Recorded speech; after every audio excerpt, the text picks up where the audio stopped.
Euzu billahi mineşşeytanirracim. Bismillahirrahmanirrahim. Elhamdülillah ve salatu ve selamu ala Resulillah. Değerli arkadaşlar, Muhammed Ali Es-Sabuni'nin Et-Tefsirul Vadihul Muyesser adlı eserinden 29. cüzün 36. dersini yapmak üzere birlikteyiz. Geçen dersimizde Cin suresini okuyorduk. 23. ayetin başına gelmiştik. Bu ayeti tam olarak anlayabilmek için bir iki ayet öncesinden meal verelim. Ardından bu ayeti de meallendirip tefsirine geçelim. Ne buyuruyordu? Hani bu 23. ayet, efendim 20. ayetten başlayalım. Estaizu billah diyordu ki Kul innema ad'u rabbi ve la uşriku bihi ahada. De ki ya Muhammed, ben ancak Rabbimi çağırırım. Ben ancak Rabbime dua ederim. Ona kulluk ederim. Ve ona hiçbir kimseyi ortak koşmam. Kul, yine de ki ya Muhammed, inni la emliku lekum darran ve la raşada. Ben sizin için ne bir zarar ne de bir fayda, hidayet dokundurmaya yetkili değilim. Böyle bir yetkim yok. Kul inni len yucirani minallahi ahadun. De ki beni Allah'tan, yani Allah'ın azabından, cezasından hiç kimse koruyamaz. Velen ecide min dunihi, ve onun dışında bulamam. Multahaden, hiçbir sığınak, hiçbir barınak, hiçbir korunak bulamam. Yani beni koruyacak hiç kimseyi bulamam. İşte 23. ayet şimdi. İlla belâgen minallahi ve risalatihi. Ancak Allah'tan bir tebliğ ve onun mesajını, misyonunu mesajını iletme ve misyonunu beni kurtarabilir. Yani ben bunu yaparsam ancak bu şekilde kendimi kurtarabilirim. Benim tek sığınağım budur. وَمَنْ يَعْصِ اللّٰهَ وَرَسُولَهُ. Her kim Allah'a ve peygamberine, elçisine karşı gelirse, isyan ederse فَاِنَّ لَهُ نَارَ جَهَنَّمَ. Onun için cehennem ateşi var. خَالَد۪ينَ ف۪يهَا ebeda. Sonsuza değin orada kalıcı olmak üzere. Sonsuza değin orada kalmak üzere cehennem ateşi var onun için. Allah muhafaza buyursun. Hatta izâ ra'av mâ yu'adûne, ta ki, yani ne zaman ki, hatta izâ ra'av mâ yu'adûne, ne zaman ki kendilerine vaat edilen, yani geleceği bildirilen, başınıza gelecektir diye bildirilen gelince, yani azap, kıyamet, فَسَيَعْلَمُونَ مَنْ أَضْعَفُ نَاصِرًا وَأَقَلُّ عَدَدًا. Bileceklerdir, فَسَيَعْلَمُونَ bileceklerdir, men ad'afu nasiran, kim destekçi bakımından en güçsüzmüş. Yani kimin destekçileri, yardımcıları işe yaramazmış, hiç etkisi olmazmış. Ve akallu adada, kimin yandaşları, taraftarları, yardımcıları daha azmış, daha azmış, azınlıktaymış. Onu bileceklerdir. Hani kendi yardımcılarına güveniyorlar, destekçilerine güveniyorlar. Bizim sayımız şu kadardır, evladımız, işte aşiretimiz, akrabamız falan bu kadardır diyorlar ya. İşte o kendilerine vaat edilen o azap günü veyahut da kıyamet günü geldiğinde ve en azından ölüm geldiğinde, yakın kıyamet, ölüm, kimin destekçilerinin işe yaramadığını, sayılarının, nüfuzlarının beş para kıymet ifade etmediğini bileceklerdir. Buraya kadar bir meal verdik. Tefsirimizi yapalım. وَلَنْ اَجِدَ مَلْجَأً. Daha oraya okuduk. İlla belagan minallahi ve risalatihi. Yani hiçbir sığınak, hiçbir korunak bulamam. Ancak Allah'tan bana geleni tebliğ ve onun mesajını, misyonunu beni kurtarabilir. Tek sığınağım budur. Ve men ya'sillaha ve rasulehu. Kim Allah ve Resulüne isyan ederse fe inne lehu nara cehenneme halidine fiha ebeda. Bakın tefsir nasıl? Ey la ecidu melca'en ve la necaten li min azabillah. Yani kendim için Allah'ın azabından hiçbir melce, sığınak, hiçbir necat, kurtuluş bulamam. İlla iza bellagtukum risaletallahi. Ancak Allah'ın elçiliğini size tebliğ edersem, Allah'ın mesajını size iletirsem, O zaman görevimi yapmış olurum ve o zaman kendimi garantiye almış olurum. Ve nasahtukum ve erşattukum kema amarani Rabbi. Ancak size hayrhah davrandığım, nasihat ettiğimde derken yani hayrhah davrandığımda, yani kendim için ne istiyorsam sizin için onu istediğimde ve bunun gereğini yaparak size öğütler, nasihatler verdiğimde ve erşattukum ve size yol gösterdiğimde, sizi irşad ettiğimde kema amarani Rabbi, Rabbimin bana emrettiği gibi bu görevimi yaptığımda ancak kendimi korumaya alabilirim. وَمَنْ عَصَى اَمْرَ اللّٰهِ وَاَمْرَ رَسُولِهِ Kim Allah'ın emrine ve Resulünün buyruğuna isyan ederse, karşı gelirse وَاَعْرَضَ عَنْ سَمَاعِ الْآيَاتِ Allah'ın ayetlerini dinlemekten, kulak asmaktan yüz çevirirse فَمَصِيرُهُ ila cehennem. Onun varacağı yer, onun akıbeti cehennemdir. La yahrucu minha ebeden. Oradan sonsuza değin çıkamaz. Vel muradu bil masiyeti huna. Yani burada Allah ve Resulüne isyan ederse derken buradaki isyandan masiyetten maksat el işraku billahi ve tekzibu rusulihi. Allah'a ortak koşmak ve Allah'ın elçilerini yalancı saymaktır. Allah ve Resulüne isyan etmek bu demek. Allah'a isyan etmek, ona ortak koşmak. Efendim peygamberine isyan etmek, peygamberini ve peygamberlerini yalancı saymak demektir. Nereden biliyoruz bunu? Bu manada oldu. Nereden biliyoruz? Bidalilil huludil mezkuri fil cehim. Efendim cehennemde kalınacağı belirtilen sonsuzluk kaydından, sonsuzluk ifadesinden bunu anlıyoruz. Çünkü peygamberi ancak peygamberleri yalancı sayan, Allah'a ortak koşan ancak cehennemde ebedi kalır. Bidalili el-huludil mezkuri fil cehim, cehennemde kalınacağı belirtilen sonsuzluk ifadesinin delaletiyle. Vel huludu la yakunu illa alel kufri vel işrak. Çünkü cehennemde ebedi kalma, daimi kalma olmaz ancak küfürden ve işraktan, yani Allah'a karşı nankörlükten, kafirlikten, yani inkardan ve şirk koşmaktan dolayı olur ve peygamberi yalancı saymaktan dolayı olur. Hatta izâ ra'av mâ yu'adûne feseya'lemûne men ad'afu nâsiran ve aqallu adeden. Nihayet kendilerine vaat edileni görürler, feseya'lemûne bilecekler, men ad'afu nâsiran, kimin destekçileri işe yaramazmış, güçsüzmüş, zayıfmış ve aqallu adeden, kimin yardımcıları, yardakçıları, destekçileri azınlıktaymış, işe yaramazmış, bilecekler. Ey hatta izâ ra'avul müşrikûne mâ vaadahumullahu bihi minel azab. Yani ta ki müşrikler Allah'ın kendilerine vaat etmiş olduğu azabı gördüklerinde feseya'lemûne bilecekler. Hine izin o anda men huvel ezellul ahkar. Kimmiş daha zelil, kimmiş daha hakir, daha değersiz, daha önemsiz bilecekler. Hani müminleri böyle görüyorlar ya, peygamberi desteksiz, sahipsiz, müminleri hakir, zelil görüyorlar ya. Kimmiş o? Siz o zaman görürsünüz. Men huve ad'afu nasiran ve mu'inen. Yardımcı ve destekçi bakımından kim daha yetersiz, kim daha zayıf, güçsüz ve akalle neferan ve cünden, nefer, yani adam ve o asker, yani yardımcı, koruma bakımından kim daha azmış bilecekler. Hel humul mu'minuna emil kafiruna. Müminler miymiş böyle? Onların iddia ettiği gibi, yoksa kafirler miymiş? Hel huve Muhammedun ve etba'uhu.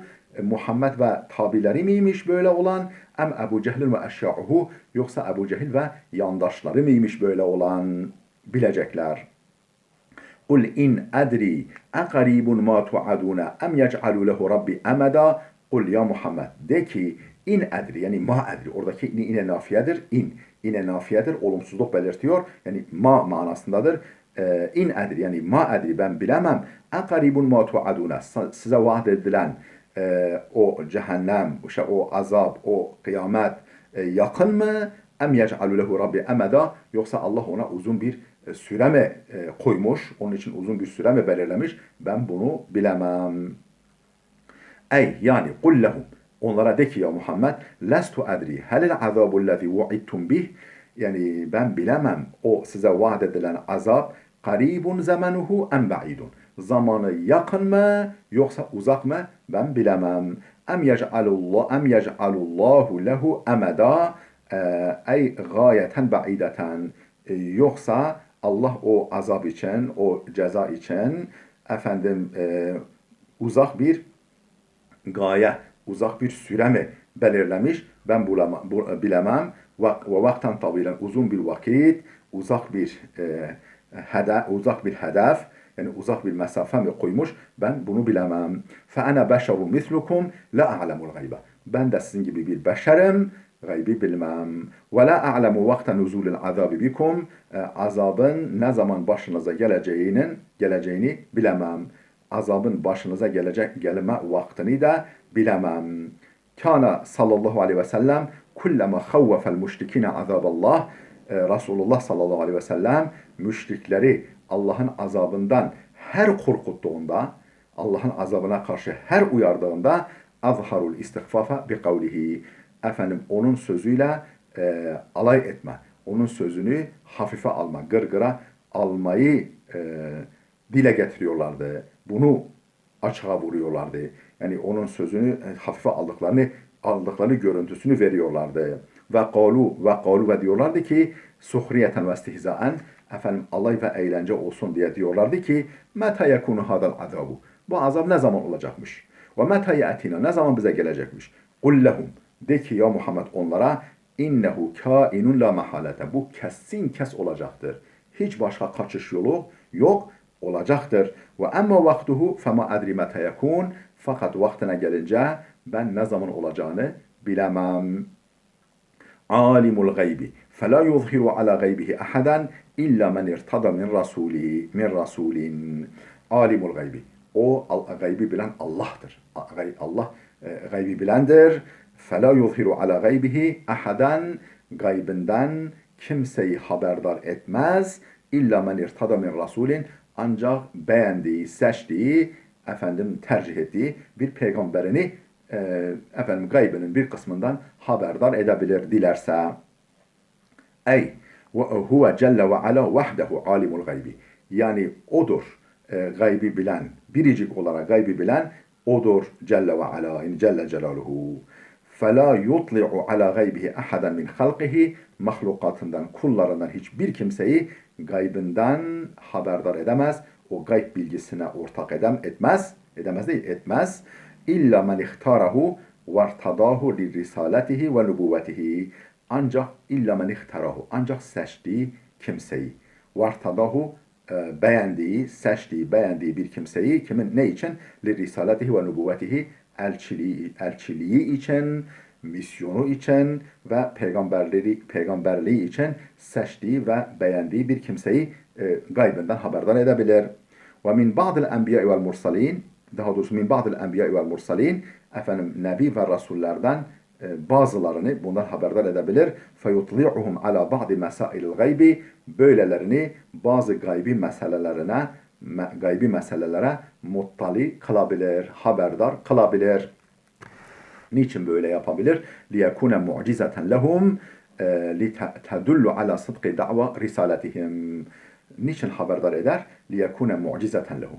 Kendileri için bir mucize olsun diye. Kendileri için bir mucize, yani peygamberlik delili olsun diye. تَدُلُّ عَلَى صِدْقِ دَعْوَ رِسَالَتِهِمْ. Peygamberlik iddialarında doğru olduklarına, doğru söylediklerine delalet etsin diye, delil teşkil etsin diye, böyle bir mucize olsun diye. Kema atla'a İsa ala ba'dil mugayyabati kel mucizeti lehu. Peki bunun örneği var mı tarihte? Var.